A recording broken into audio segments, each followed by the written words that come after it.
Hey Internet, it's RJ. Welcome back. Thanks for tuning into the show today. Now today is Sunday, so you know what that means. We're going on around the net with all the news you can use in the week that was in credit and finance. So on the docket for today, we have some new stuff and we have some stuff that seems like a repeat, but it's making the rounds again. So what the heck, we'll talk about it and do our part. We have SoFi reminding us they're making new credit cards again. I'm sure it's going well because of that. We have Chase Sapphire Reserve Insurance is taking a nerfing if you live in the state of New York, which is a bummer. And of course, we have American Express making some renovations to a few Centurion lounges to hopefully cram some more people in there. So if any of that sounds interesting to you, go ahead, press the subscribe button, and let's get to work.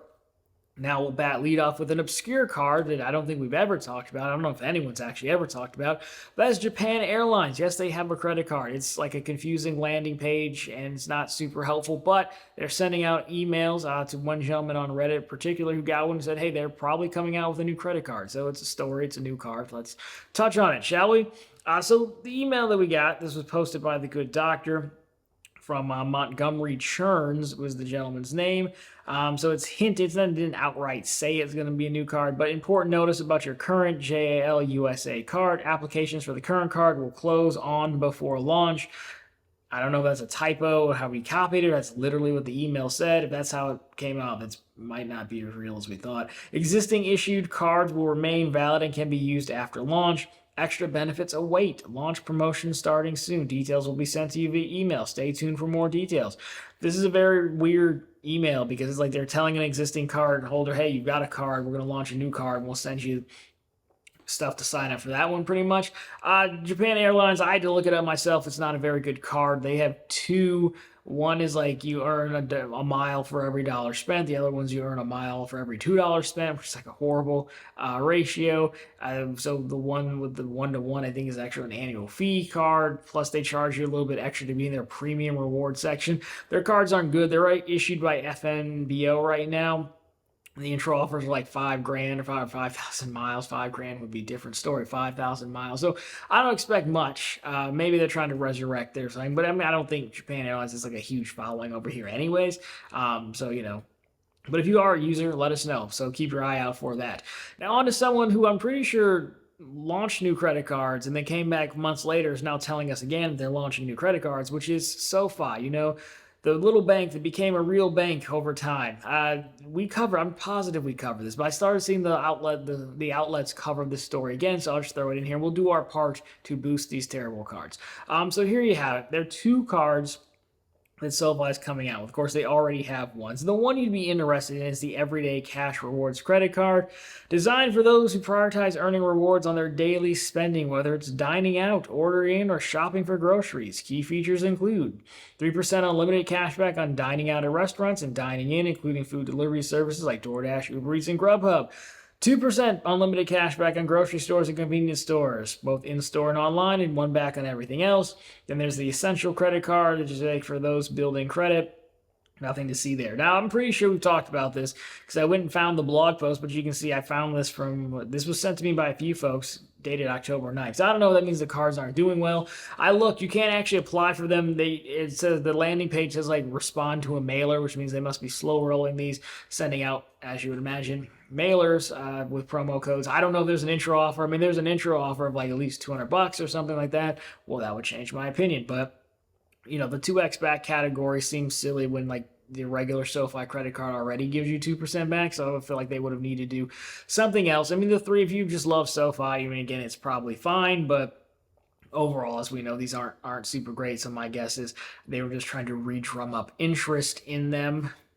But I don't know why when they're just doing a mailing campaigns, it seems not just having them open for the web. I mean, how many people can absolutely want these, honestly? So there you go, but those are new cards nonetheless. Now, onto existing cards and the world of Chase and the Sapphire Reserve. This one I will caveat, probably don't be mad at Chase on this, although this is a weird story. So, Sapphire Reserve, everyone loves it because of this, you know, it has primary collision damage waiver, which means, you know, if you rent a car, you don't have to get the rental insurance from the car company.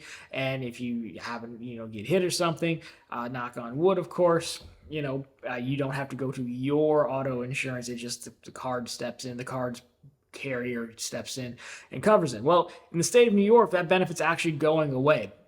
It's not so much if you're renting in the state of New York like it sounds. It's really more so like if you live in the state of New York. So New York residents who rent a car anywhere in the USA are no longer eligible for primary coverage. The credit card will act as a backup for your regular auto insurance policy. New Yorkers who rent outside of the USA should still have primary coverage. This change has no effect for New Yorkers who don't have auto insurance, right? So if you have to have auto insurance for this to take effect, if you don't, well then the card will could work as your primary. And of course, for Sapphire Reserve card holders who do not live in New York State, well, it works the way it did originally, right? So that is an interesting change. Again, I'm not living in New York, living in Michigan. I don't know. Maybe New York's a big place, especially when you think about the state, not just the city. Maybe someone can chime in down below and let us know if they had some kind of insurance change. It doesn't sound like I can't imagine there being a reason Chase was like, yep, people in New York actually suck at driving. We're done doing that. Well, you guys take cabs in the subway everywhere, so maybe you just got a little rusty at driving. They just don't want to cover it anymore. It's probably not that, though, because that would be more widespread. It has to be something with the insurance out there would be my guess, but it's still a big place, so I didn't want to throw it in there for all you New Yorkers, New York State folks out there.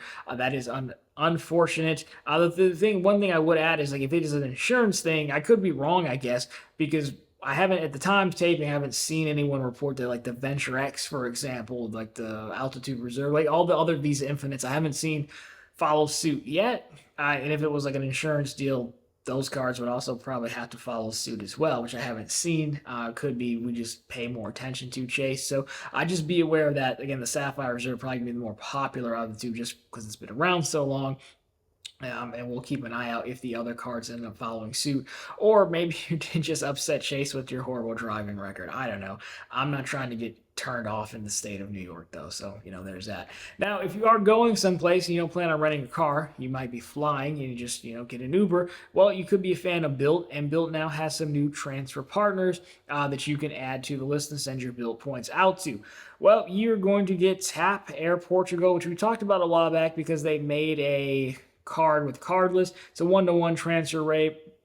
And then, of course, you have a Core Live Limitless program, which is a weird 3-to-2 ratio as well. I haven't flown either of these guys, so I can't really give you much insights on there. But you have new transfer partners, so that's good. And there you go. So just be sure if you're coming from New York to just get an Uber or something, I guess. So now we move on to American Express. At it again, but this one's more just kind of a funnier thing to me than anything else. So as we know, it gets pretty crowded in lounges, Centurion lounges especially.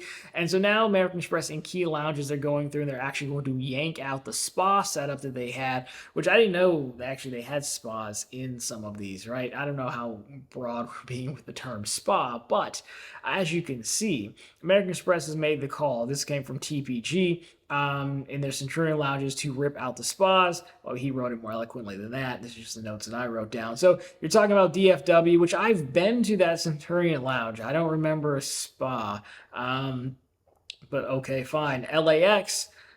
No, I've never been to the one there. In Miami, I haven't been to the one there. I've been to the Sky Club in Miami, but not the Centurion Lounge. But apparently these things have already been closed since the beginning of the month, which I guess wasn't really that long ago. And so it's just another move they're trying to make to add more seat space, right? So they're just going to rip out the spas and get their GCs to put in more seating. I would imagine that's how it sounds. It's kind of funny because on one hand, Centurion Lounge is supposed to be the peak lounge, top-end lounge. So you're like, hey, there's a spa. And by spa, I don't know if they mean just like the shower setup or what, and they're going to pull all that out, which is probably a benefit. Some people, like if you liked it, you probably really like that benefit. And it does have a certain luxury taste to it, I would imagine, which is what they're trying to give across. But they're going to yank it out, just throw some more chairs so we can put some more people in there. On one hand, it doesn't seem like a big of a deal because it's only 3 lounges, whatever, and it's probably not going to affect that many people. But on the other hand, it is kind of nerfing the feel of it, I guess you could say, the product offering. We're fundamentally now offering a little bit less in 3 of our likely more flagship lounges, and those being large airports, just to cram in more people and sell more cards. That's the part to me that seems a little bit off here. It's like it's probably nothing, but it's almost to me it makes me laugh. You know my opinion on the lounge thing in American Express. So you let me know down below your opinion. Were you using the spas? Am I just being spiteful again, laughing at them? I don't know. It just seems like this probably isn't the answer, but good enough. At least you can sit in the lounge, but still can't bring any friends in though. So there's that.